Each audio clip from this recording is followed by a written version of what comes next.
Si les trous noirs sont parmi les objets les plus fascinants de notre univers, ils sont également les plus mystérieux.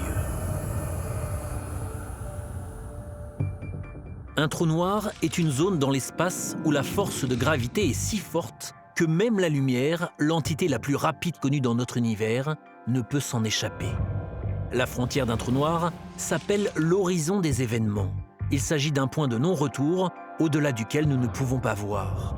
Quand quelque chose traverse l'horizon des événements, il s'effondre dans la singularité du trou noir. Cette singularité est un point infiniment petit et dense où l'espace, le temps et les lois de la physique ne s'appliquent plus. Les scientifiques ont théorisé plusieurs types de trous noirs différents, les stellaires et les supermassifs étant les plus communs. Les trous noirs stellaires se forment lorsque des étoiles massives meurent et s'écroulent. Ils ont une masse 10 à 20 fois supérieure à celle de notre Soleil et sont éparpillés à travers tout l'univers. Il pourrait y avoir des millions de ces trous noirs stellaires rien que dans la Voie lactée. En comparaison, les trous noirs supermassifs sont des géants, mesurant des millions voire des milliards de fois la masse de notre Soleil.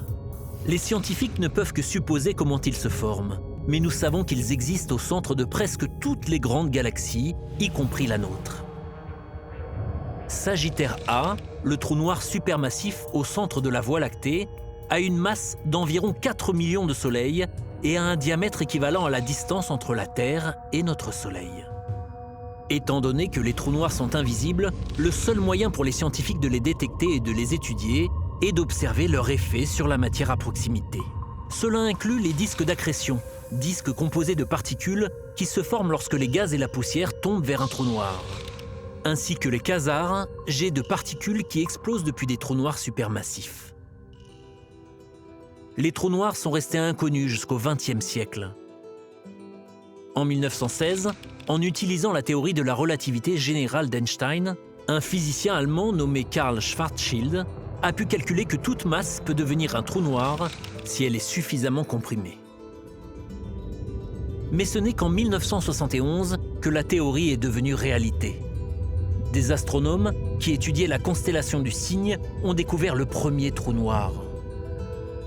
Un nombre incalculable de trous noirs sont dispersés à travers l'univers, déformant constamment l'espace et le temps, altérant des galaxies entières et inspirant sans cesse aussi bien les scientifiques que notre imaginaire.